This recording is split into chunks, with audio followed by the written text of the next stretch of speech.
Türkmenistanda gürülýän COVID-19 hadisalarynyň arasyna ýapylan bayramaly bazaryna çäklendirmeleri polisiýa eşikli we harby eşikli adamlar gödäwçilik edýär. Onda da myktasady kynçylyklardan ezir çekýän yerli ilat hususan bazar söwdegärleri we alyjylar etrap bazarynyň ýapylmagyna garşy çykýar. Azatlyk radiosynyň yerli habarçysyna görä 31-nji awgustda bayramalynyň bazaryna vilayet we etrap polisiýa bölümlerinden köp sanly polisiýa işgärleri eltildi we häkimetler bazaryň ýapylanyny oglan etdiler. Ýöne bu duýdansyz çäklendirme satyjylarda we alyjylarda nägilelik döretdi. Munyň netijesinde habarçynyň maglumatlaryna görä asuda ilat bilen polisiýa işgärleriniň arasyna ýakalaşyk ýüze çykypdyr. Bazar satyjylar we alyjylar polisiýa işgärleriniň üstüne sürünipdirler. Netijede söwdegärler bazara girip öz haritlaryny satmaga başlapdyr. Habarçymyzyň maglumatlaryna görä emele gelen ýagdaý sebäpli bayramalynyň etrap polisiýasy Marynyň vilayet polisiýa bölüminiň başlygyny arz edip halky köşeşdirip bilmeýändigini aýdýar.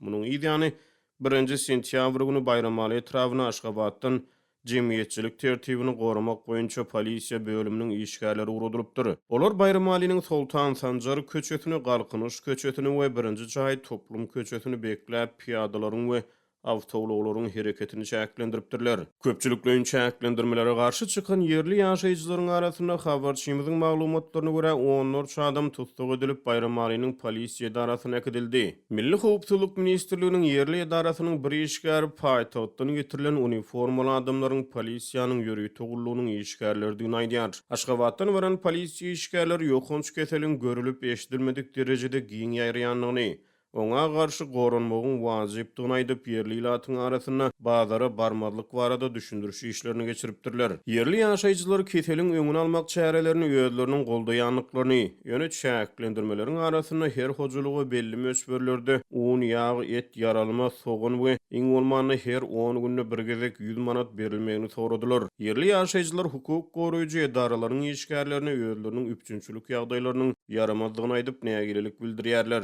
Aşgabatdan baran polisiýa işgärler we yerli mahkama işgärler 1-nji sentýabr güni tutsak edilen adamlary günüň ikinji ýarymyny öýlen tutsaklykdan boşatdy. Indi bazara barmaň, iň bolmany günnüz barmaň diýip polisiýa işgärleri tutsaklykdan boşan adamlara tapşyrypdyr. Biziň habarçymyz 2-nji sentýabr güni bayramalynyň etrap bazaryna ýerden sagat 5:30-dan öýlen 5 çenli polisiýa eşikli we harby eşikli adamlaryň nowbatçylyk edenligini habar berýär. Olar köçäni bekläp bazara barýan adamlary kowýarlar diýip bir yerli ýaşaýjy Azatlyk radiosynyň habarçysyna gurrun berdi. Ýöne habarçymyz günnüzki çäklendirmelere garamazdan käbir bazar söwdegärleriniň agşam sagat 7-den soň bazara baryp olaryň käbirleriniň giýje sagat 2 çenli bazarda öz haritlaryny satmaga synanşanlygyny habar berýär. 31-nji awgustda Azatlygyň mardak habarçysy geçen hepdeniň dowamyny vilayetyň çägine adyndan 10 bazaryň ýapylanyny habar berdi. Türkmenistanyň häkimetleri ýurtda hiçlik COVID-19 hadisasynyň hasaby alynmanyny öňe sürýärler.